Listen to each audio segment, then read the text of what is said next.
Just a few years ago, Corp's husband was an absolute YouTube juggernaut thanks to his unique voice, which was deeper than the Pacific Ocean. He was streaming regularly with big content creators such as Pewdiepie, Pokimane, Ludwig, Valkyrae, and others. This led to him amassing over 10 million subs across all his channels, and surprisingly, receiving a platinum record as a music artist. And the crazy thing is, he achieved all of this without ever showing his face. That's legendary type ish, the type of ish I'm trying to do. But over the last few years, he's all but disappeared from not only YouTube, but from all other social media and online platforms. But why? Many people think he stopped because he wanted to focus on other things and enjoy his newfound wealth. While that might be kind of true, the real reasons were much more deep and concerning. Corp's husband began his YouTube career in July 2015 and quickly became known for his ominous horror story narrations thanks to his super deep raspy voice. However, Corp's would later explain the partial reason behind his unique voice. A medical condition, and it does contribute to my voice, but not as much as everybody says it does.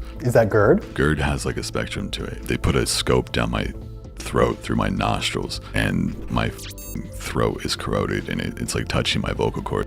Thanks to his one-of-a-kind voice and mysterious hidden identity, coupled with his ominous content, many people became intrigued, and this led to a huge surge in popularity for Corp's. In only 3 years, he had reached 1 million subscribers. Surprisingly, this milestone would look like child's play compared to the achievements he would reach later in his career. In early 2020, Corp's made a guest appearance on Anthony Padilla's video titled "I Spent a Day with Faceless YouTubers." Anthony Padilla has a sub count of almost 8 million, so this was a great chance for Corp's to connect with people outside of his target audience. However, the interview was not what fans of Corp's imagined, as he detailed some of his personal and health struggles. He revealed how having to constantly hide his identity has caused him to suffer from anxiety, and that his sudden surge in popularity got to the point where he found it difficult to even go outside. It was also very challenging for him to not let anyone in his personal life know about his career. No, nobody in my real life knows about it, and I've had a lot of weird situations come of that. What kind of weird situations have come up? I have an apartment, and so when I have people come over, it's like, don't go in that room. And Well, that's like your YouTube room? Yeah. And they're like, why? And I'm like, they're like, how do you have this money? And I'm like, I don't know. I just come off sketchy to everybody. Right, because they don't know the truth, and they're like, you're hiding something. Yeah. It must be a dead body. Like, I can't answer simple questions. That same month, Corp's released his debut single, "Miss You," which peaked at number 31 on the Billboard Hot Rock and Alternative Songs chart. His follow-up single, "White Tea," which was released in the same month, reached number 32 on the same chart. While this was a big accomplishment for Corp's to break into the music industry, it was clear that the lyrics in his songs were describing his mental illnesses as well as his health struggles. For example, on "White Tea," he sings, "Get up, 7 a.m., but I haven't slept in days. Acid on my vocals, that's the price I gotta pay, yeah."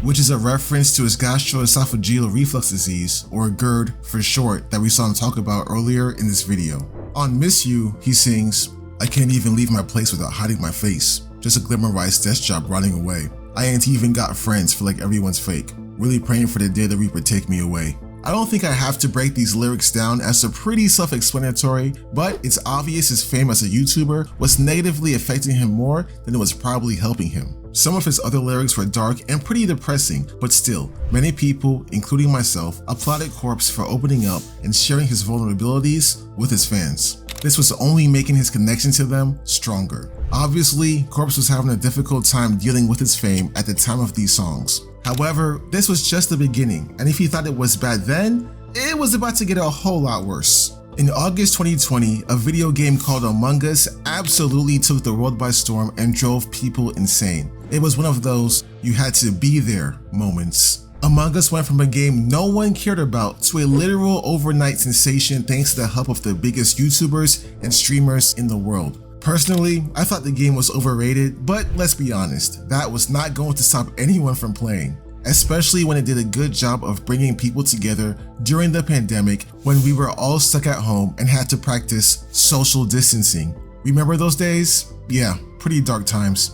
Anyway, Corp started live streaming Among Us in September 2020 with YouTube stars such as Valkyrae, Pewdiepie, and everyone's favorite controversial female streamer, Pokimane. Instantly, Corpse was introduced to a whole new demographic of fans, as well as millions of more people. It was especially cool hearing the reactions these YouTubers had when hearing Corpse's voice for the first time. This is me when I wake up. That's what Oh my god, I'm scared. I didn't know it could get lower. I didn't know you could hit puberty twice. Jesus. Corpse's momentum was not slowing down because the very next month in October, he was invited to play Among Us with US House of Representative member Alexandria Ocasio-Cortez, also known as AOC. The 3-hour stream on Twitch was viewed by 400,000 people. If you're not familiar with streaming, just know that 400,000 is a massive number for any streamer to reach. Yes, even for streamers like Aiden Ross and Kai Cenat, maybe. According to Social Blade, Corpse gained 440,000 subscribers that same week. But more impressively, he quadrupled his subscriber count in just under 2 months of playing Among Us. By the end of 2020, Corpse's husband was one of the main faces of YouTube, with over 240 million views in that year alone. Most people in his position would have been thrilled at being internet famous. Me? I'd be smiling from ear to ear as the checks rolled in. Unfortunately for Corpse though, his ridiculous level of fame only made his life a living nightmare. In a follow-up interview with Anthony Padilla, Corpse went into detail about the stress and anxiety to not only keep his identity hidden, but to also live up to people's crazy expectations of what he should look like.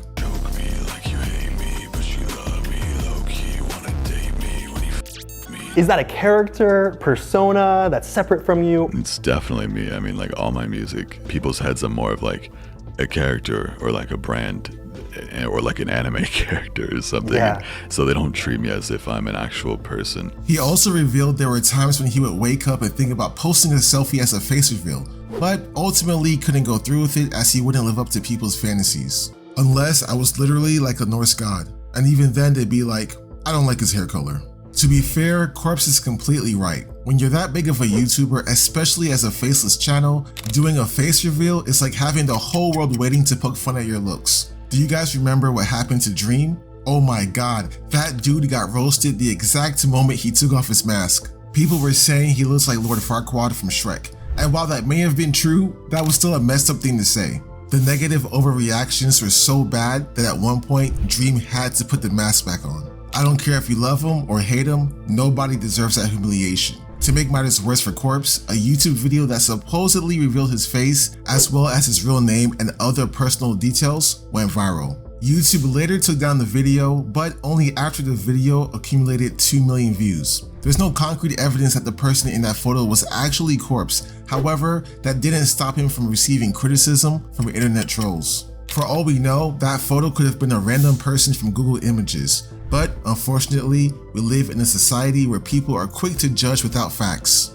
I'll never understand why it's so hard to respect someone's privacy, especially when they go to great lengths to protect themselves, like Corpse does. Surprisingly, he never spoke about this whole situation, but it was clear all the toxicity, along with his declining health, was just way too much to handle. What kind of symptoms are you dealing with daily? It's just a lot of pain. I'm having to change how I sit every 2 seconds right now in this conversation with you, just so that my entire arm doesn't go numb and like at my absolute worst. I remember crawling to the door to get groceries and barely being able to do that. I tried to pour cereal, and then when I went to like lift the spoon to my mouth to eat it, I couldn't do it. On November 22nd, 2021, Corpse would upload his final video titled Choking My Friends, which was him playing Friday the 13th with other popular YouTubers. Fast forward to 2024, and his overall absence from YouTube is causing the once dominant YouTuber to lose 10 to 20,000 subscribers every month for the last couple of years. When asked about Corpse's absence from YouTube, close friend Valkyrie responded,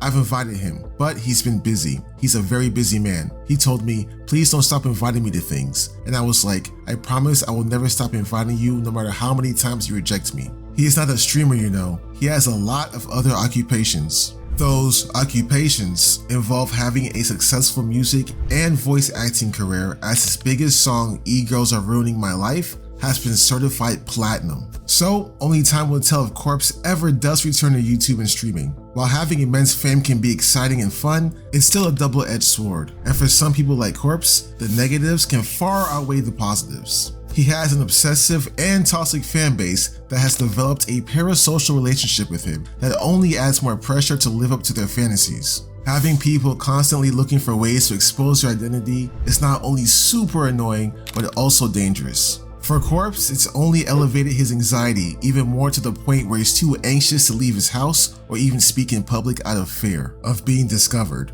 On top of all that, he's going through a lot physically as he's dealing with several health conditions like fibromyalgia and thoracic outlet syndrome. If time away from the spotlight is what he needs, then who are we to judge? He may never have the normal life he's always wanted, but maybe one day he'll embrace the fame and feel more comfortable in his own skin and in the public eye, like so many other content creators have done before him.